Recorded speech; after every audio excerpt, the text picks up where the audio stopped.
Bhaktivedanta Narayan Goswami Shri Guru Maharaj, to our Rupanuga Guru Varga, and to all the assembled Vaishnavas and Vaishnavis. So, we continue our daily reading. Our daily reading of Chaitanya sikshamrita. So, these are little doses of nectar from the teachings of Sri Chaitanya Mahaprabhu. Our Bhaktivinoda Thakur is giving this gift for all of us. So, you remember what we have read yesterday? Yeah, now we are in that section of the teachings in summary. So, there's three divisions, right? What are they? Sambandha, Abhideya, and Prayojan. And that's clear, no? So when we talk about Sambandha, it deals with relationship. And it has how many things there? Seven teachings there. You remember? What are they? Three about Krishna, three about the Jivas, and one about Achintya Veda Tattva. So that's easy, no? To remember. Then 7, then what else? One about Abhideya and one about Prayojan. So what is Abhideya? It is everything about bhakti. Abhideya means activities, right? So that's bhakti. And the last one, Prayojan, is Krishna Prem. So that means 7 plus 2, that's 9. But we say there's 10. Oh, the very first one is the teachings on evidence, the Praman. So based on the Praman, then these 9 teachings are there. That's easy to follow, no? And what is our Praman? Remember, what's our Praman?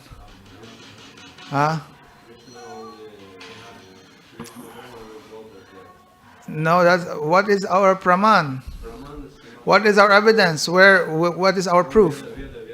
Yeah, our Praman is the teachings of the Vedas handed down by disciplic succession. It has to be properly described, because you can also say, anyone can also say this is the Vedas, right? So the teachings of the Vedas handed down by the bona fide disciplic succession. This is called Amnaya. So that is our Praman. So now we continue.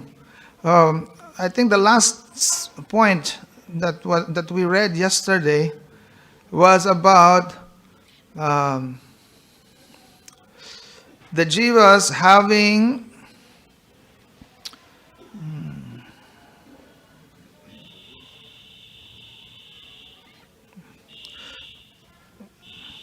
here. He said 3 types of spiritual aspirants, and based on them they have different realization of the absolute truth. Because it said accordingly to your level, then you realize an aspect of the absolute truth. Then there are 3 aspects of the absolute truth. You remember? There's Brahma, Paramatma, Bhagavan. Who can realize Brahma? The Jnanis. And Paramatma realized by the yogis. And Bhagavan by the actual devotees. And this will be more discussed now and in the rest of the books as well. Okay, we continue now. So Bhaktivinoda Thakur, he says, Bhagavan, who is seen by practicing Bhakti Yoga. Okay, those who practice Bhakti Yoga, they will see Bhagavan. So when you say Bhagavan, Bhagavan refers to none other than Sri Krishna. Bhaktivinoda Thakur he's just directly telling, Bhagavan refers to none other than Sri Krishna. We should know that those who accept Sri Krishna as an ordinary human being and sense enjoyer and thus neglect him have very little or knowledge of tattva. You understand this statement? Like, he's saying those who accept Krishna as an ordinary human being and a sense enjoyer.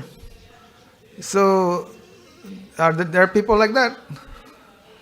Are there people like that? Some people maybe, like they have no. Also, like many people, they don't know who's Krishna, and we say when they see all these stories, they not only think he's like an ordinary person, they actually don't believe at all. They say like, oh, this is like myth, But there are some that, okay, they believe, oh, there's really Krishna, like that. But he's an enjoyer. Look, he's dancing with many girls, like this. So, he said, they see him as an ordinary person, just like anyone. He has a material body, and as a sense enjoyer. And therefore, they neglect him. So, that means, he said, Bhaktivinoda Thakur said, they have no knowledge of him, of his real position as the original Supreme Personality of Godhead, Swayam Bhagavan. There is abundant evidence regarding this point in Srimad Bhagavatam and other scriptures. Okay, and this is our main evidence. See, our main evidence is the Vedas. What does the Vedas, especially the essence of the Vedas, the conclusion of the Vedas, that is Srimad Bhagavatam. What does it say as far as like the proof that Krishna is the original Supreme Personality of Godhead? One time Gurudev asked me this question also. I was in his room and I said, hey, quickly, give me evidence Krishna is the original like Supreme Person, like this. And I was like, oh, like this. I was very new. Then immediately Gurudev taught me this verse. So now we remember this verse. This is a very important verse in Srimad Bhagavatam. Ite changsa kala pungsa Krishnastu Bhagavan Swayam Indrari Vyakulam Lokam Mridayanti Yuge Yuge. And they translate here, it says, many of the various incarnations I have described are swangsas or personal expansions in the form of Purusha avatars, Shaktavish avatars, or expansions of other expansions. Sri Krishna, however, is the origin of all incarnations, and thus he is Swayam Bhagavan. One should always remember this point. He appears in every yuga to protect the world from the pain caused by the demons. Okay, so in this verse directly, Bhagavatam is telling, because in Bhagavatam you will find all these different, leelas, many different incarnations there, like this. So after describing all these different incarnations, like from 1 to 9, some Krishna Leela may be mentioned like this. But 1 to 9, all different stories of different avatars of Krishna. You will find all those. But then you will see that after telling all these different like avatars, then he's concluding that, they are just, all these different incarnations, they are just swangsa, like direct manifestation of Krishna as like different avatars, like that. But the original Swayam Bhagavan is Krishna. Also, then he's quoting from Brahma Samhita. And this Brahma Samhita, we know this is by Lord Brahma. So, actually the Brahma Samhita we have, this is not the complete Brahma Samhita. We only have the 5th chapter actually. We don't know what's in the 1st, 2nd, 3rd, 4th, or the rest of the book. But this 5th chapter of Brahma Samhita, that's the only remaining of that whole thing. And Mahaprabhu was the one who got that and distributed. When Mahaprabhu went to South India, he heard, they were reading this. And Mahaprabhu immediately, no, I want a copy of this. So Mahaprabhu himself took. Mahaprabhu himself did his book distribution also, no? So he's like getting this and making copy and distributing to the devotees like this. So 2 books actually Mahaprabhu took. This Brahma Samhita and, you remember the other one? Krishna Karnamrita. So in Brahma Samhita, then this is another evidence that you can use. It says, Ishvara Parama Krishna Satchit Ananda Vigraha Anadir Adir Govinda Sarva Karana Karanam. So I think you know these verses. You know these verses? We should memorize. And actually right now easily you can memorize too. Yeah, you know already Krishna. So he said Ishvara Parama Krishna. Supreme Ishvara. Ishvara means controller. No.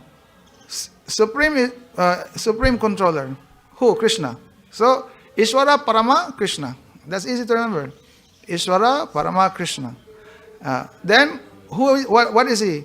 He is the Vigraha of Satchit Ananda. So Satchit Ananda Vigraha. Vigraha means what? The embodiment. Embodiment of Satchit Ananda. So that's easy to remember also. Now. If you just understand the meaning, you can easily remember. Two parts there. You know, Ishvara Parama Krishna. Right? That's easy. Krishna is the supreme, like supreme God or supreme controller. Ishvara. And he's the embodiment of Satchit Ananda. So I can say, Ishvara Parama Krishna Satchit Ananda Vigraha. And there you memorized already. And then he said, Anadir Adir Govinda. Anadir Adir Govinda. So Adi means origin. So here, if you translate that, actually said Anadir. He has no beginning. There's no origin to him because he is the origin. So that's why it's Anadir. Anadir Adir. He has no beginning or origin. But he is the source of everything. So he said, that's why he said he has no beginning or origin. Anadir Adir, his name is Govinda. Anadir Adir Govinda, Sarva Karana Karanam, the cause of all causes. The Karan of Sarva Karan. Sarva means all. Karan means cause. So Sarva Karan means all causes. And he is the Karan of all the Karan. So that's what Sarva Karana Karanam. So that's also easy to remember, no? Like, look, in this verse, Krishna is in the middle in the first line. In the second line, Govinda. So there's only 2 names there that you need to remember, Krishna and Govinda, referring to the same person. Yeah, and the first line is, what? He is the Parama Ishvara, no? Ishvara Parama, Krishna. Satchit Ananda Vigraha, embodiment of Satchit Ananda. Okay, you memorized that already. The next one, Anadir Adir. So just think, he has no beginning because he's actually the beginning of everything. Anadir Adir Govinda. And Sarva Karana Karanam, the cause of all causes. So you can easily remember that. Sarva Karana Karanam and Anadir Adir. Okay, Ishvara Parama Krishna, Satchit Ananda Vigraha, Anadir Adir Govinda, Sarva Karana Karanam. Okay, so easy to remember. This is a very, very good verse, and that you can show as evidence. And Bhaktivinoda Thakur is quoting here. This is directly from Lord Brahma in Brahma Samhita. So he's saying, taking the support of the essence of Srimad Bhagavatam and other scriptures, Sri Chaitanya Mahaprabhu explained to Sanatana Goswami that the darshan of Bhagavan achieved through Bhakti Yoga is complete. Okay, the darshan of Bhagavan achieved through Bhakti Yoga because it's complete. The other types of darshan, not by Bhakti Yoga, like what is that? What other process? Like in Gyan, by Gyan, what darshan they will have? The darshan of Brahma. That is not complete. That's only one aspect only. It's like they're giving an example of a train. You know, they have this analogy, like a train is coming. Yeah, nighttime. So when train is coming, then in the beginning, like you only see like light, like traveling light, like this. But then when it really gets close, then you can see, oh, it's not just light. Oh, it's like a compartment, like that. But the real darshan is when you actually go inside and you will see everything, like that. So there is the Brahma darshan by the Gyanis. There is the Paramatma darshan, which is higher than just darshan of Brahma. That is by the what? By whom? By the yogis. And then bhakti, those bhaktas, they get darshan of Bhagavan. So he's saying, Mahaprabhu explained to Sanatana Goswami that the darshan of Bhagavan, that which is achieved through this bhakti yoga, this is complete. And actually, it's complete because it includes, it does not like exclude this Paramatma and Brahma. When you know about Bhagavan, then you know this Paramatma is actually a localized expansion of Bhagavan. And then the Brahma is his impersonal aspect, impersonal manifestation. So, Bhagavan has 3 categories of forms. Okay, now we're talking about Bhagavan. Forget about Paramatma and Brahma. Okay, now we just focus on Bhagavan. And as he said, when you talk of Bhagavan, really, we should just think of the Swayam Bhagavan Krishna. So when we talk about Bhagavan, he said, he has 3 categories. First, the Swayam Roop. Swayam Roop. So he said, Swayam Roop meaning his original form. So he said, Swayam Roop, the original form of Sri Krishna. Who is that? Son of Maharaj Nanda. Who dressed as a cowherd boy. He is the enjoyer of pastimes in Vrindavan. Okay? So, is this Krishna with Rukmini and Satyabhama? Is this Swayam Roop? Swayam Roop. Sham. Is that Swayam Roop? No. Why? Why? Because Swayam Roop is the original. And really the original meaning the one in Braj. So, he said, he is independent from all other forms. Okay, so that's one. Then there is the Tadek Atmarup. Tadek Atmarup, he describes as a non-different expansion from the Swayam Rup, but with some differences in bodily features. So, actually, any expansions of Bhagavan are actually non-different from him. But then, there will be some difference. They're non-different, but there will be some difference. So, there will be some difference in what? Some bodily features, like some appearance. Okay, so those expansions, they are called Tadekatmaru. It's actually Tada Ikatma. So Tadekatmaru. Okay, Tadekatmaru. Then the third is Avesh. Avesh. Avesh meaning individual souls empowered with the potency from the Lord. That's Avesh. Okay. So they're empowered souls. How are they empowered? They're empowered by Shakti of Bhagavan. So they are, what are they? There are 3 categories of the forms of Bhagavan. You can remember them? Swayam Rup, Tadekatma Rup, and Avesh. We will explain more, each one now. And later, if you're interested, I have a chart actually. And this chart is made based on Sanatan Shiksha. Because this whole thing was described by Mahaprabhu. Mahaprabhu described the whole technology of God, like how he like expands and like that. So there's a flow chart that they made based on Mahaprabhu's like like explanation. It's like from Swayam Roop, there's Swayam Prakash. Then the Swayam Prakash have two kinds, Vaibhav and Prabhav, like that. So that's actually Baladev, and then it expands to like Dwarka, Mathura, like this, and so on. Like, there's a whole explanation of that. But it shows there's the three categories: Swayam Roop, then Tadekatma Roop, and then Avesh. And if you want, then I can give you a chart. Then you can have some appreciation.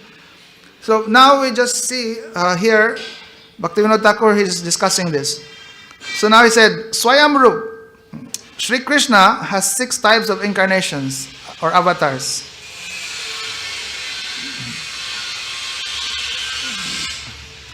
First one is Purusha avatars. There are 3 and they take charge of the material creation.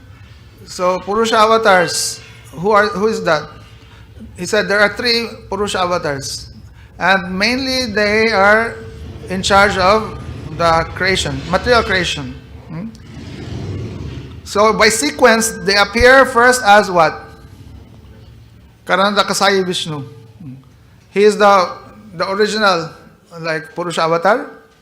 Then after him, Garbhoda Kasai Vishnu. So that is the Mahavishnu of every universe. And third one is Kshiroda Kasai Vishnu. Okay. So they are. So they are. That is one kind of incarnation of Swayam from Swayam Roop. Okay. So that's one, Purusha avatars. Second, Leela avatars. There are many such pastime avatars. So Leela avatars meaning pastime avatars. And prominent amongst these numerous incarnations are Matsya, Kurma, Varaha, Nrsimha, Vaman, and Ram. They are the most prominent. But when you say Leela avatars, they're not just limited to 10 or like 24 or like a certain amount. They're unlimited. So, but yeah, he's mentioning how many? Matsya, Kurma, Varaha, Nrsimha, Vaman, and Ram. 6, like prominent. Then number 3, Guna avatars. Guna avatars, who can guess? Who are the Guna avatars? Brahma, Vishnu, Shiva. Okay. So, they mainly preside over the modes of material nature. Like the mode of goodness, passion, and ignorance. So who's who? Who's who?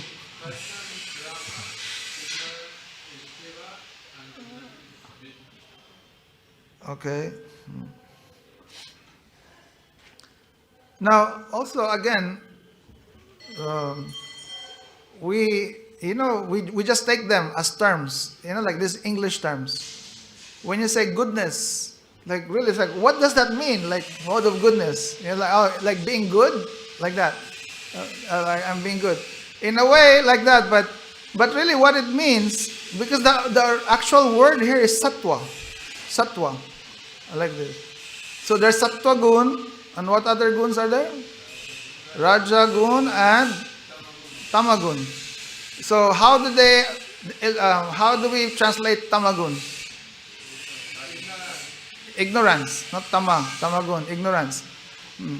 But really, like it's good to understand, like in essence, what this tamagun is.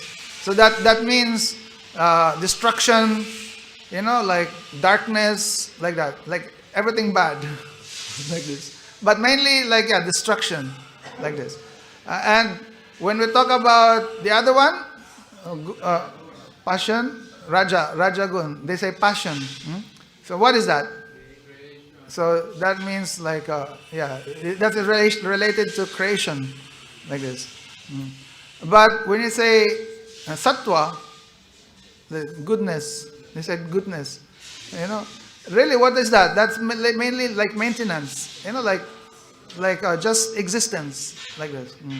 But even that we have to understand, these are principles in the material world. So this so-called goodness or maintenance, that's actually maintenance in material world, in the material world. Okay, so these are material modes. So for the functions of these modes, there's a special avatar of that. So in charge. So that is Brahma, Shiva, and Vishnu. Then, so how many categories so far? 3. 3 categories from the Swayambhu. Purusa avatar, Lila avatars, Guna avatars.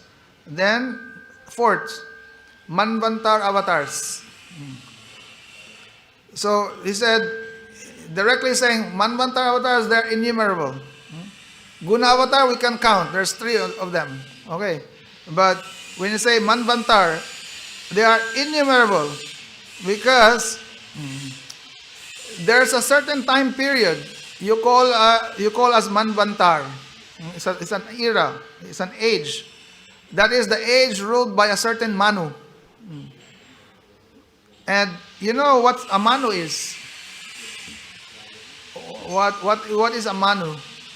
It's a certain type of, like a post. A jiva, they can have that kind of post. One, like a Manu. And what they do, they're actually the progenitors of the human race. Like this. Like, for example, when there's destruction, okay, no more population. Then again, after creation, or there's a need for again repopulation. Then the Manu, they take charge of that. Yeah. So generally, Manus are kings. They're kings. Like they're like the head of the humans, like this. So each Manu have a lifespan, and their lifespan is actually that a certain time period, like this. So he said, in each Manvantar era, one Manvantar avatar appears. And he takes the position of Manu to give laws for human society. To give laws for the human society. Law. And so that's why you say law. There's all this like Manu Samhita. Like these are all different laws, like how to live. They call it Dharma Shastras. The 14 Manus who appear in the present Kalpa are, okay, so these are not always the names of the Manus, but they just mention that, okay, in this present Kalpa, one Kalpa is what? What is that? What is a Kalpa? A Kalpa is a day of Brahma, no? Yeah. One day of Brahma is a Kalpa. So in a day of Brahma, that is how many cycles of one cycle is composed of four periods also, no? Satya, what is? Satya, Treta, Dwapara, and Kali. Then it goes back to Satya. Okay. So one cycle, 100 of that is one kalpa, a day of Brahma. Huh? 1,000, sorry, 1,000. So in 1,000 cycles, there are 14 Manus. So that means if you can calculate that, 1,000 divided by 14, you'll come out with something like 72. 72. 72? Or 71? 71 something. No, 71. So, then, he said, so that's why you have 14 Manus in a kalpa. So then he said, in this present kalpa, there's Yagya, Vibhu, Satyasena, Hari, Vaikunta, Ajit, Vaman, Sarvabhauma, Rishava, Vishwakshen, Dharmasetu, Sudama, Yogeshwar, and Brihadbhanu. That's in this present kalpa. Okay, so we can appreciate so much how they know this. And what is our evidence? Our evidence is like our scriptures, Bhagavatam, like this. Because you will not find evidence from like any of the science books and all these things. They won't even believe this. They will think that this is like a fairy tale or something. So that's the fourth one, Manvantar avatars. Okay. Then 5, Yuga avatars. Yuga avatars. So Yuga avatars, meaning these are the avatars for each yuga. How many yugas are there? 4 yugas. No. So he said an incarnation appears in each age to establish the religious principle for that yuga. The 4 yugas are Satya, Treta, Dwapar, and Kali. In each of these yugas, Bhagavan, Sri Krishna, correspondingly appears in a white, red, black, and golden. So Shukla, Rakta, Krishna, and Pita form. Okay. Then 6, Shaktya-Avesh avatar. Shaktya-Avesh avatar. They are unlimited, occurring when a special potency of Bhagavan enters a jiva. So he said, a special potency of Bhagavan enters a jiva. And then that's how you have a Shaktya-Avesh avatar. Examples of this are the 4 Kumaras, Narad, Prithu, and Parashuram. So he said, so now Bhaktivinoda Thakur, he said, Krishna is the root of all these avatars. Bhagavan is endowed with 6 complete features. We mentioned this yesterday. What are they? Again? Aishwaryasya Samagasya Virya Yashasya Shriya Gyan Vairagya Yoschaiva. This verse, no? So, what are they as you understand? Aishwarya meaning awesomeness. Okay, that's our way to understand it. Because here you can just, they would translate this as opulence or wealth, but at least we understand it's more than that. It's more than that. It's actually just like, wow, he's so wonderful. He's the biggest and the smallest at the same time. Like this. So, okay, that Aishwarya, what else? Virya. Virya means power, strength. Then Virya, then what's next one? Yash, fame, glory.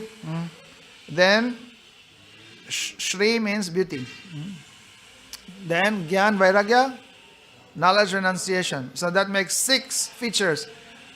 And okay, he said, so here he said, he is complete, he's endowed with 6 complete features. Beauty, opulence, strength, fame, knowledge, and renunciation. Only Sri Krishna is Swayam Bhagavan because he is the natural and complete manifestation of all these qualities of Bhagavan. No one is equal to or superior to Krishna. Okay? We understand this. Okay. Now, the original form of Krishna, Swayam Roop. Okay. So, what is that again? Who is the Swayam Roop? Krishna in Braj. That's the original form. He is dressed as a cowherd boy. Eternally resides in his abode named Goloka and is always engaged in playful, sportive pastimes. By Sri Krishna's desire, his Tadekatma, so he's saying here, Bhaktivinoda Thakur, he's putting like a qualifier. Literally, when you say Tadekatma, it means one with him. Tadekatma. Tada eka atma. Like one with him. Like that. So, his Tadekatma manifestations remain engaged in various activities. Krishna is in Braj. He's there playing in like this. But his Tadekatma, they're engaged in many various activities. And there's unlimited of them. Mahavishnu, the first Purusha avatar, expansion of Sri Krishna, remains residing on the coastal ocean, the Karan Samudra. And his two other Purusha avatar expansions are Garbhodakasaya and Kshirodakasaya Vishnu. Okay, you understand that? And you know what's his activity, no? Like there's the Karanadakasaya Vishnu, he's there on the Karana ocean, and what? He's just lying down there. And manifesting all the different universes, right? And in each universe, then the second Purusha avatar is there. He's the Mahavishnu of that particular universe. Then in every atom of the universe, then there's the Kshirodakasaya. So that is the Purusha avatars. Now he said, other avatars such as Ram and Nrsimha are parts of a plenary part of these Purusha avatars. So he said, the other avatars such as Ram and Nrsimha are parts of a plenary part of these Purusha avatars. However, Swayam Bhagavan Shri Krishna is the source of all these avatars, including even the Purusha avatars. Now, what does it mean when you say like parts of the plenary part? When you say plenary part, meaning is like a non-different part, you know. But it's a part of the plenary part. Now, part of the plenary part. Plenary, not planetary. Plenary part. They're parts of a plenary part. Plenary, P-L-E-N-A, P-L-E-N-A-R-Y, plenary, not planetary. Plenary, complete. Like there's part, but some parts are not complete. But when you say plenary, they're complete. They're like the original, you know. But it said there some of these avatars, they're just parts of the plenary part. Okay. But he's just showing to the difference, you know. Well, these avatars are part of. They're even just an angsa or a kala of Krishna, like this, because Krishna is the original. Now, in some explanations, and I've read directly, I can with full conviction, I would say this is, you can read from Bhagavatam somewhere, because I didn't know this was discussed, and I cannot mention where exactly there, but it's there directly in purports of even Swami Prabhupada. He's saying that many of these avatars, they are manifestation of, who do you think? Which of the Purusha avatar? Yeah, which Mahavishnu? No, not Karanadakasaya. There are already manifestations of who's that? There's Karana, Garbhodakasaya, and Kshirodakasaya Vishnu. He said there are manifestations of Kshirodakasaya Vishnu, not even Garbhodakasaya Vishnu.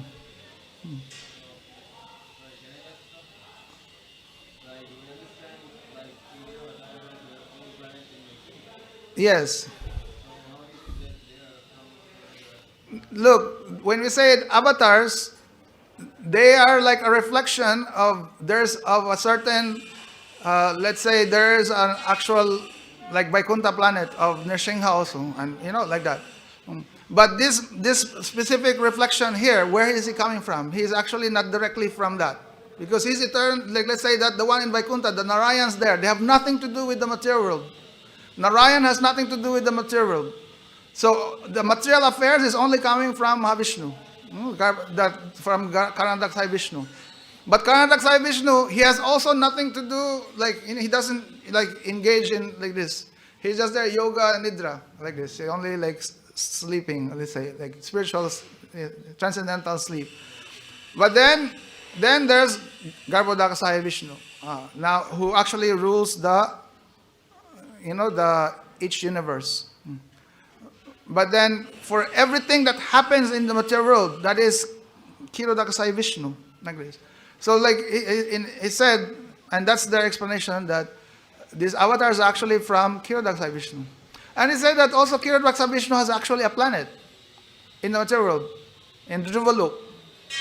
In Dhruvalok, physically, Kshirodaksa Vishnu is there also. Anyway, this is beyond our thing. We accept this is as Bhagavatam is telling. Okay, so now he's saying Swayam Bhagavan Sri Krishna is the source of all these avatars, including even the Purusha avatars. By his potency of inconceivability, what is another term for that? Achintya Shakti. By his Achintya Shakti, Bhagavan Sri Krishna remains residing above everyone.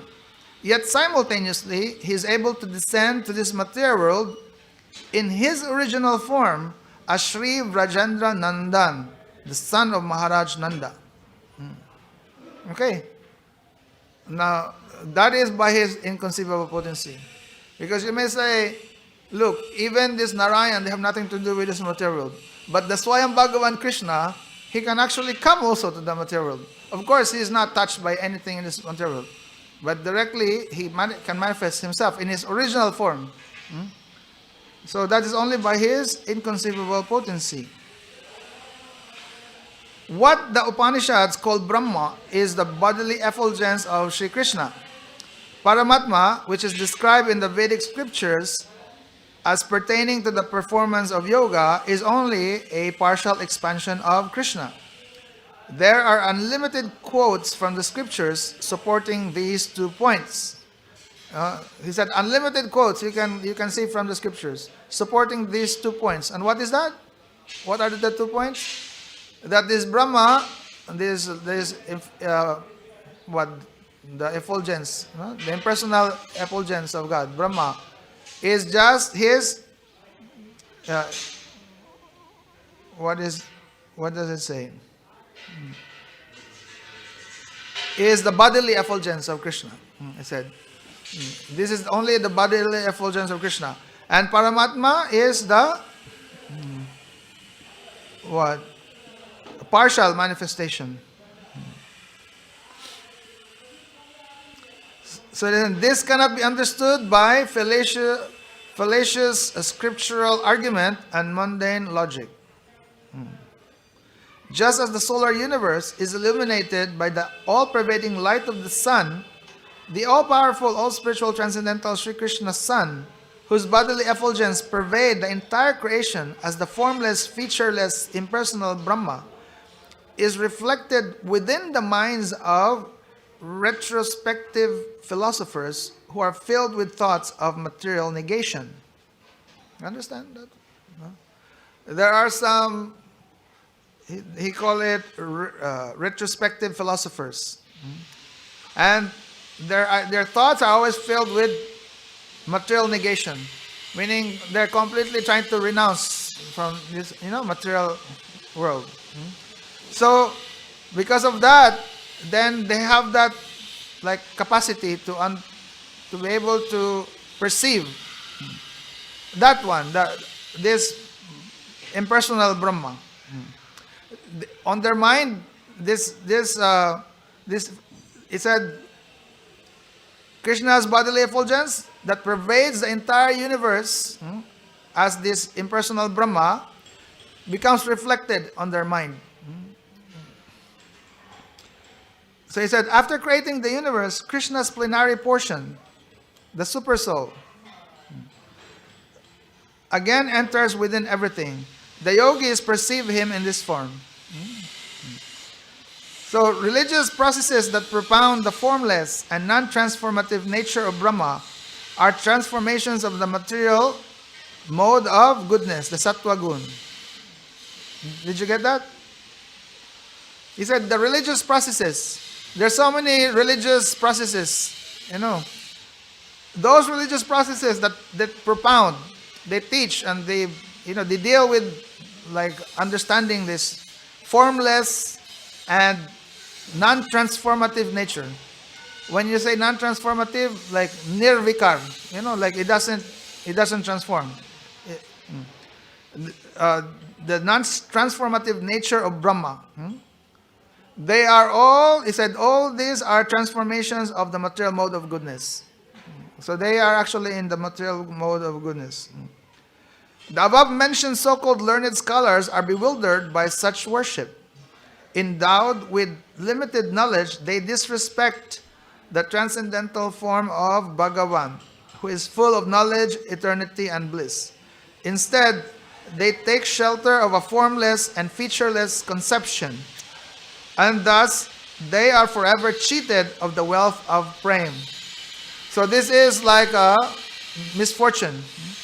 All these jnanis, they rely so much on their mental capacity.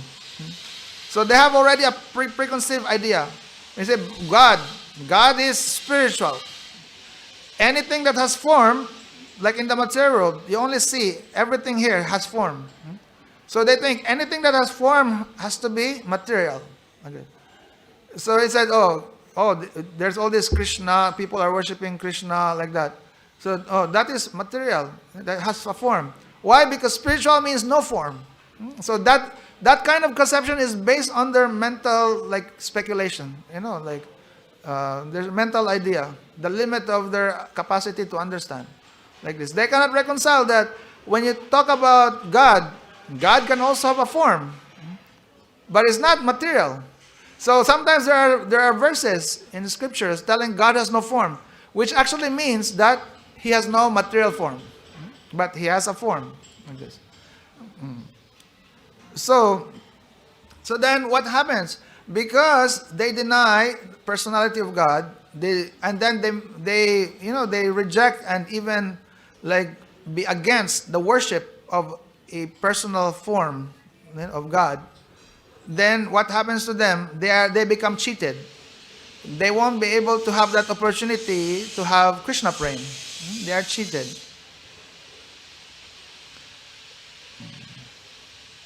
So they think that by accepting the divine form of Bhagavan, they will be contaminated by the fault of worshipping matter or an ordinary human being.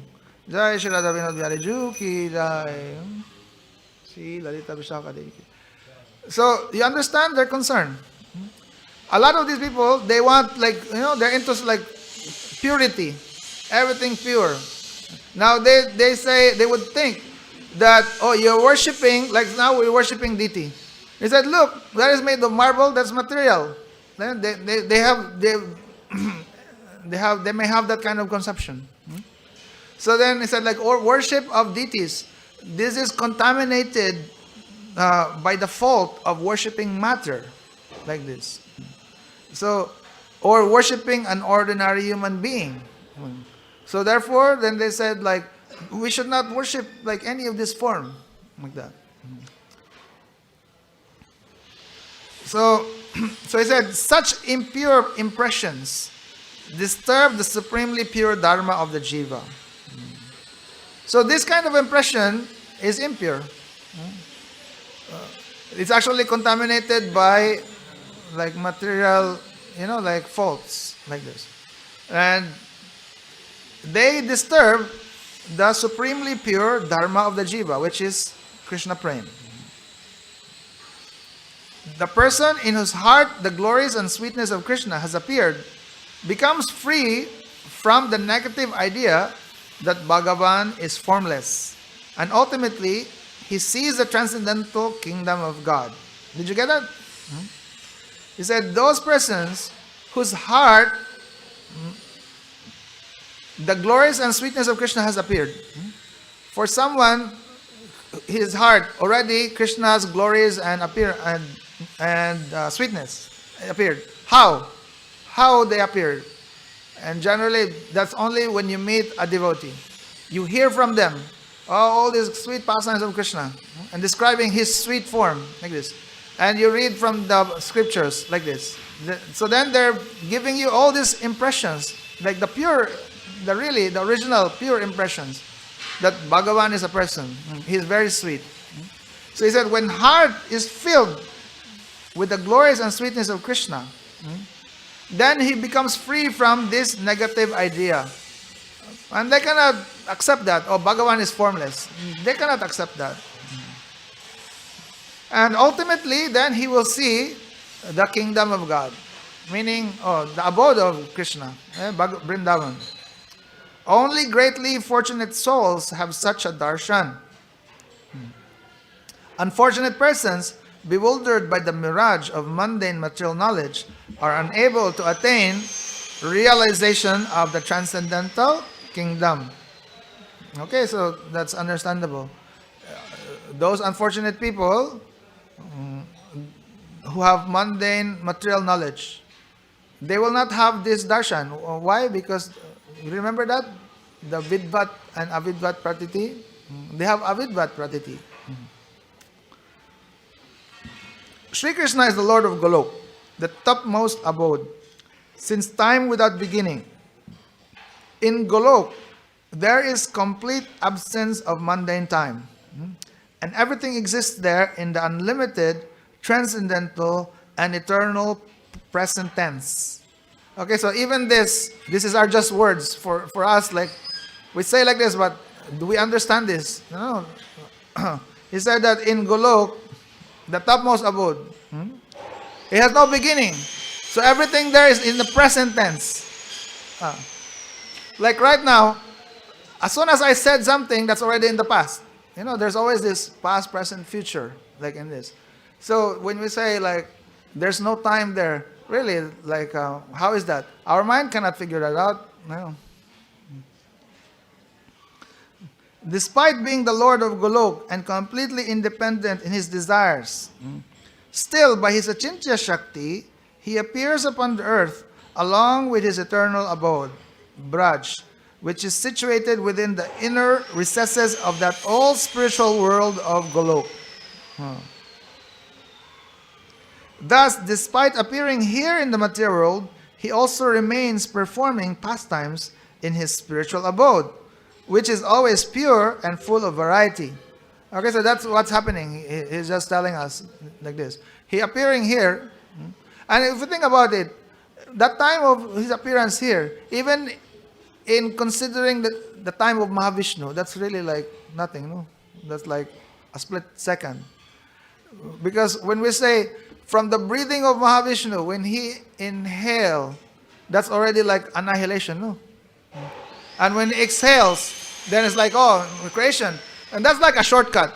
Like right now we inhale. That's already like a few seconds. Imagine that if you'd like to zoom into the time, So now when you exhale, then all these universes and Lord Brahma, like that, and all like different universes manifested, and all these like yugas. Just in the day of Brahma, that's already 1,000 cycles. Like now, even 100 years, like already like so long. Someone imprisoned for 3 months. That's already like so long. Like imagine that if you're put on a prison, like one day maybe like it's too long for you because like in a strange and imagine like let's say 1 week, that's already too long. 3 months, and some people they're in prison for like 20 years and like that, and for them that's already too long. But like really, this material is like a prison, and we actually think like, we want to live here, but even 100 years, that is compared to 1 day of Brahma, that's nothing. So in the time of Mahavishnu, that's like a split second, like that. So when we say Krishna, he is in his eternal abode, he's doing his pastimes, but time to time he coming here, and he's doing. But at the same time, he is also there performing. Our mind may not fully understand, but this is happening. He's saying like this, and this can be done by his achintya Shakti. He remains immune to the effects of mundane time, a factor of this material universe. Okay, so when we talk about the material universe, then really time is there. So when Bhagavan comes here, he's immune from this. He's immune. Krishna's pastimes can be seen when the soul reaches the stage of Vishuddha Samadhi. Meaning completely transcendental, like pure trance. Like this. We cannot see the transcendental form or pastimes of Bhagavan with mundane eyes of the flesh. Krishna does sometimes manifest himself to mundane vision by the influence of his achintya Shakti. However, the foolish and impious persons cannot recognize him. Did you get that? Our material eyes cannot see Krishna. But sometimes these material eyes can see his form also. And that is only by his achintya Shakti. And however, the foolish and impious people, they cannot recognize him. Meaning they can even see with his material eyes. He will appear, he can appear to you. And that is by his achintya Shakti. Like this. But he said, the foolish people, they cannot recognize him. The pastimes of Krishna are eternal, and they always remain untouched by mundane space and time. Only the devotional eyes of the soul, of the Atma, can see them. See what? The pastimes of Krishna. So he said, only the soul with their devotional eyes, they can see these pastimes.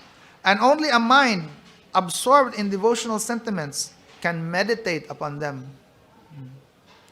So, you take that? You understand that? Only a mind absorbed in devotional sentiments can meditate upon them. So, unless our mind really absorbed in devotional sentiments, you cannot meditate. You may try now, like you meditate on pastimes. You may hear pastimes like that, but you cannot try it like really to like focus and remember and enter into these pastimes. Why? Because our mind, for those whose minds are, like occupied by material desires, then not possible. Even though one may cultivate the worship of the Supreme Truth, said, even though one may cultivate the worship of the Supreme Truth, as long as the false ego remains. So everybody knows false ego, no? What's the false ego?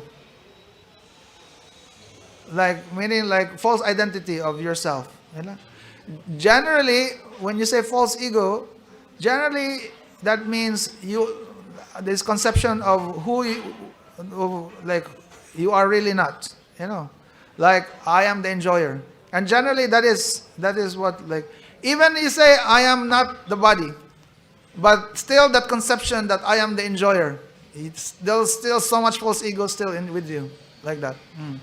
So of course the most basic or the most gross level of this is that I am the body. I am the body. But it goes to subtle like that. Because this false ego very easy to transform. Very tricky like that. You may say we always hear this false ego is not like a glass that you can shatter with a hammer, like this. It's more like a clay. You hit with the hammer, then it changes shape, like that. It doesn't break. So before you were maybe materialist, and then you have all this desire, I want to be rich, and I'll be a famous rock star, or like this. Then now you become a devotee, then now you people, I want to be the best devotee, like that. It just transforms also. I want to be the famous devotee, like this. So he said, as long as the false ego is there, even if you're cultivating worship of Bhagavan, then he said this tattva will be very far away. That this tattva of Krishna will still remain far away. He said, only by considering oneself to be more insignificant than a blade of grass, and in this way you will have this, hopelessness, that really only Krishna is my hope, like that. So, unless you have that, then he said, can be, it's possible that the most fortunate person can have direct vision of Sri Krishna, like this, and by his mercy attain the unlimited happiness of loving sentiments for him.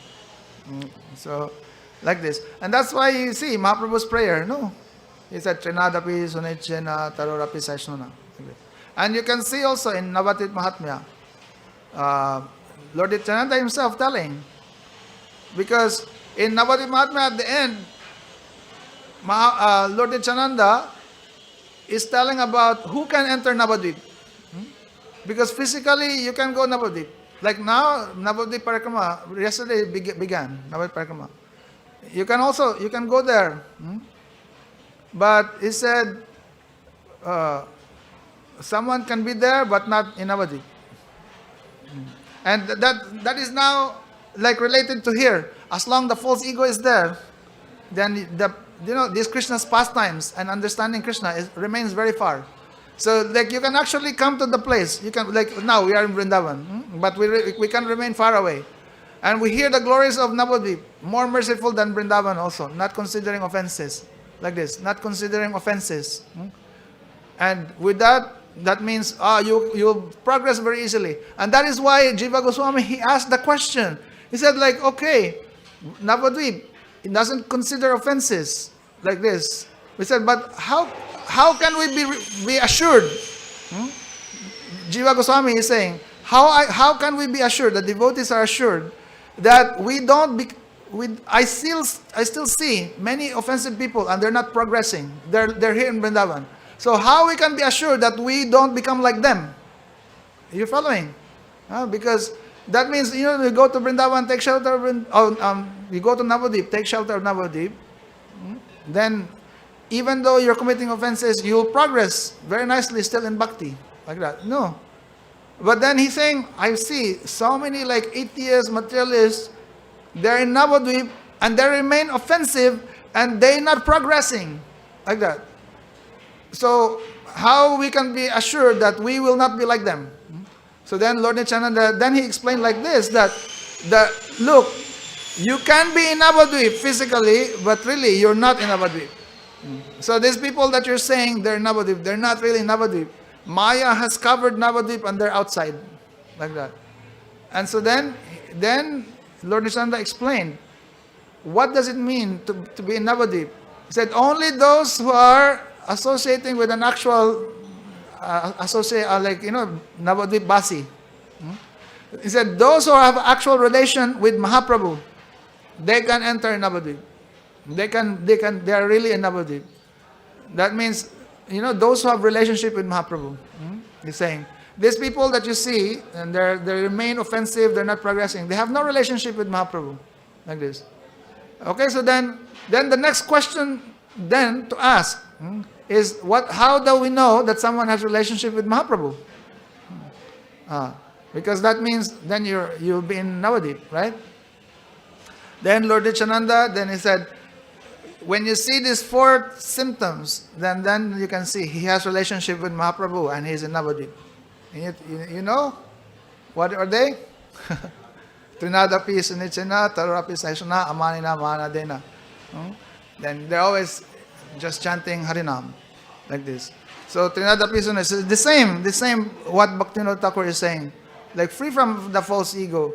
That, I am nothing. Like I'm lesser value than a straw in the street. The straw in the street, like really, who thinks it's valuable?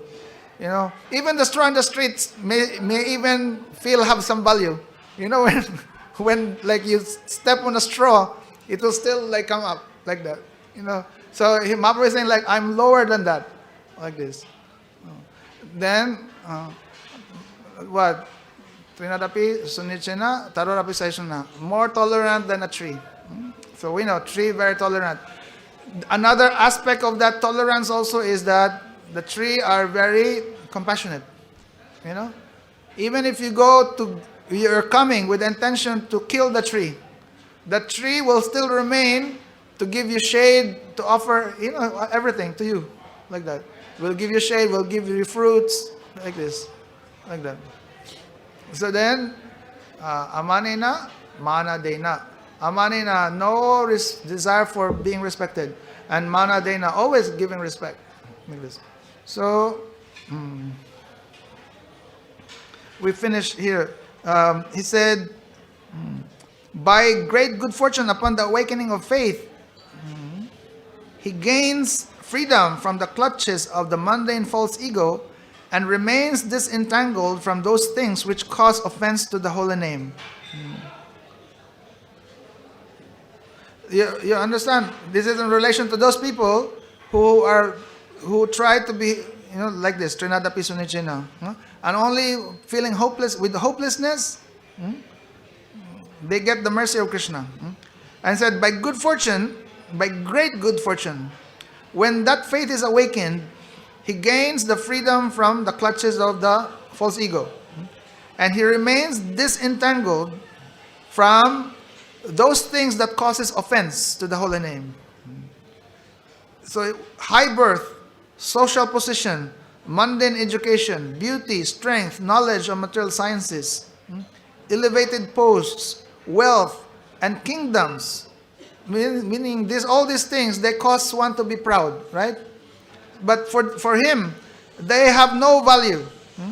He said they are of no assistance in the bhajan of Krishna. They cannot help for bhajan of Krishna. Like this. So pride arising from high birth, physical beauty, and wealth have been proven to be the three main obstacles in bhakti. So he's telling like that. What is that again? Pride from high birth. What else? Physical beauty and wealth. There's another one. What do you think? Aside from wealth, already there. Wealth, high birth, and physical beauty. Another one is education, or like your intelligence. If someone like, oh, I'm so intelligent, and also you're proud. So with this, they become obstacles to bhakti. So we can stop here now. It's time. We continue tomorrow more. Okay, Jai Srila Gurudev ki Jai, Srila Bhaktivinoda Thakur ki Jai, Sri Chaitanya sikshamrita ki Jai, Gaur Premanande.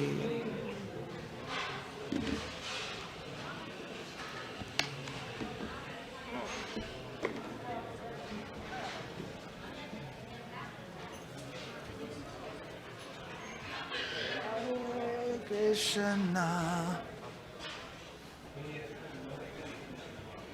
Hare Krishna, Hare Das. Don't go. You're singing today. Wow, but nice.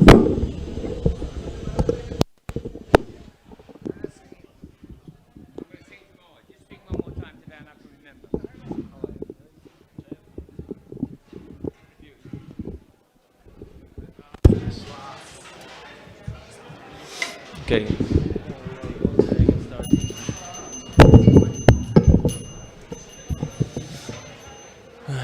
Shomati Nandana Vrajavarana Gara Gokula Ranjana Kana